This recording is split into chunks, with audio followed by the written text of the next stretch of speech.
Hello everybody, how are we all doing? Welcome to another match preview for Bristol Rovers ahead of their game this weekend against Burton Albion. I will say, just before we get cracking, there has just been a Twitter update from Rovers regarding a new signing, literally as I was about to push the record button. So I will probably receive the news as I'm recording this. So very interesting, some live breaking news technically on my end there. We should see who Rovers will bring in. I'll also touch on the transfer window and how I think Rovers have done this summer. Sort of my, not too in depth, sort of my, we're not really downs, but just my thoughts on how Rovers have been so far in the transfer market this summer, this autumn, if you like. Having a look at the fixtures on the load up till Christmas. I've just seen a signing come through for Rovers. Actually, just before I go on to that, Rovers have announced the signing of a player called, if I can get it up, Ryan Jones for an undisclosed fee. He will go back to Weston for the rest of the season. So let's hope he'll be one for the development team going forward. I don't know anything about him, to be honest with you. But it's another player that Rovers are going to be adding to the pieces of the puzzle. I thought I was going to spend a couple of minutes sort of going in depth about that one, but it doesn't appear so. But I don't know anything about him. He could be a striker. I hope he's a striker because Rovers are quite thin on the ground with that. But I'll touch on that a little bit later on. So this weekend's game against Burton then, I'm looking at the lay of the lands of the fixtures going forward.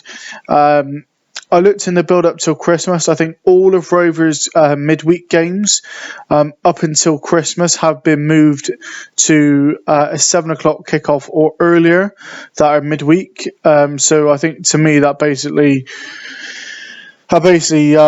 confirms that there's going to be no fans in for at least a period, at least until Christmas. The Parliament's going to be talking about it after that petition. I think reached almost 200,000 signatures, but that ain't going to change. That nothing's going to change there. So that'll be first game. I think it'll be Tuesday. I think it's a 6 o'clock kickoff against Shrewsbury.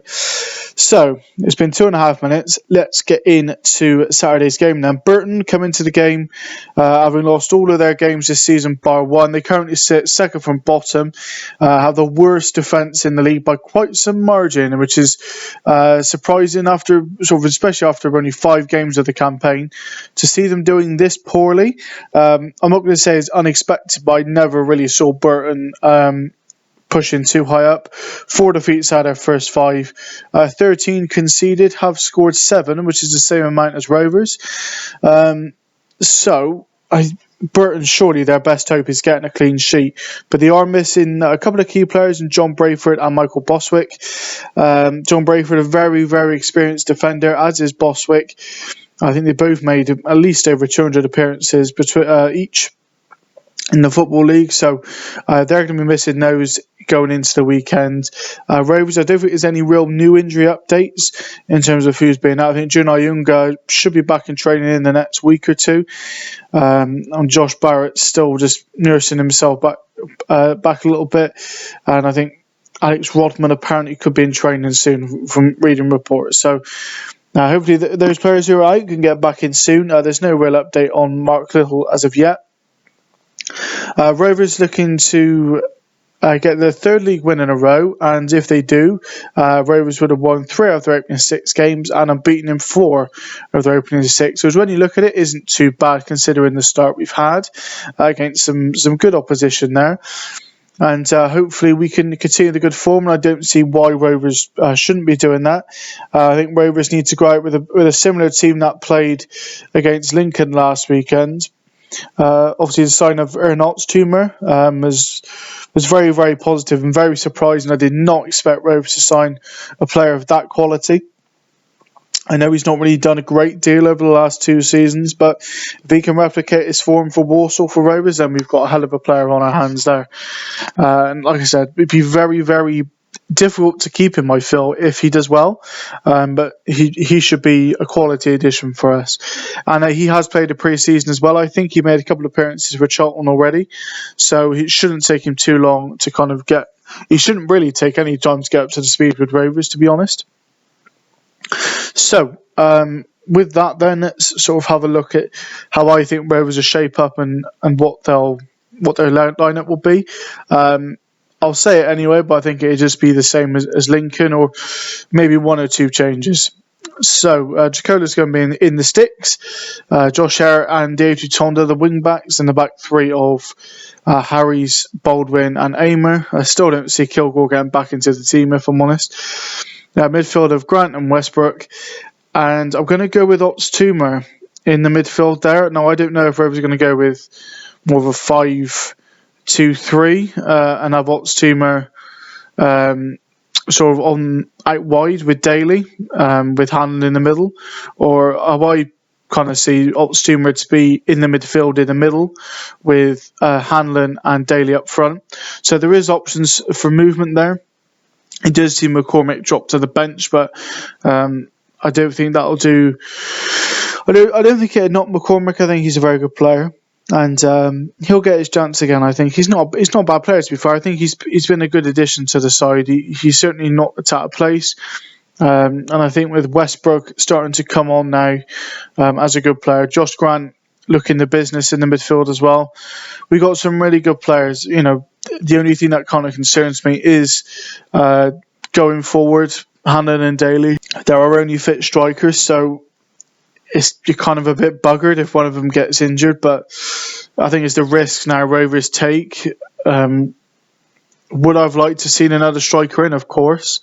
Mitchell Lawson apparently can play up front, but I've not really seen anything from him in the games he has played this season to warrant that, or to warrant a starting 11 spot. I know it's a bit harsh on him, but I haven't. But he's not a bad player, Mitchell Lawson, to be honest. It's just finding him that spot in the team, and at the moment, with us doing so well, we've got 2 winnable games coming up in the next 4 or 5 days, and I can't see why we shouldn't get at least 4 points from these games. Of course, going into the game, I'm not, expecting, I'm not like demanding a win, but I do kind of expect it.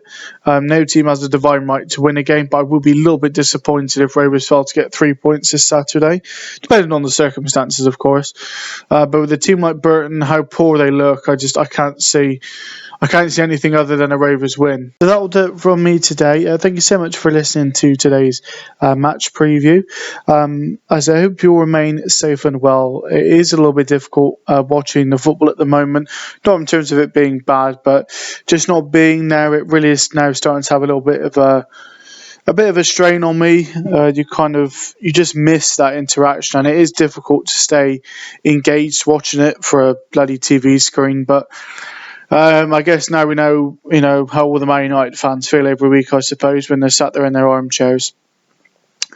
So I hope everyone stays safe and well. From my end there, my mother has a new job.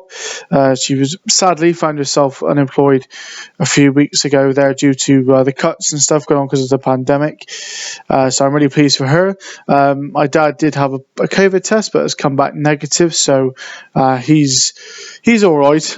He's all right at the moment. So everything's not too bad where I am. And I did recently have an interview, or a podcast rather, with Gascast. They treated me absolutely fantastic, and I just wanted to say thank you to Kaz and Duke for providing me with great hospitality at the Sportsman Pub. They were really, really excellent, and they made me feel very, very welcome. So big thank you to those guys there. The podcast is available on all podcast platforms, wherever you receive your podcast, either Spotify, Google Podcasts, wherever you find them. So that'll do it from me today. I'll be back, hopefully tomorrow evening. I always say that, and it's always on a Sunday. And I've got a busy Sunday, so who knows. But I will try and get up here kind of as soon as I finish work on Monday. I do have a couple of things to do, but I do want to try and get the match preview ahead of Tuesday's game up earlier. I might sort of put the two together, the recap and the match preview ahead of Tuesday. I'm not 100% sure what I'll do there, but keep your eyes peeled on that one. I will see you all very, very soon. Have a great rest of your day. Have a good weekend. Take care. Bye-bye.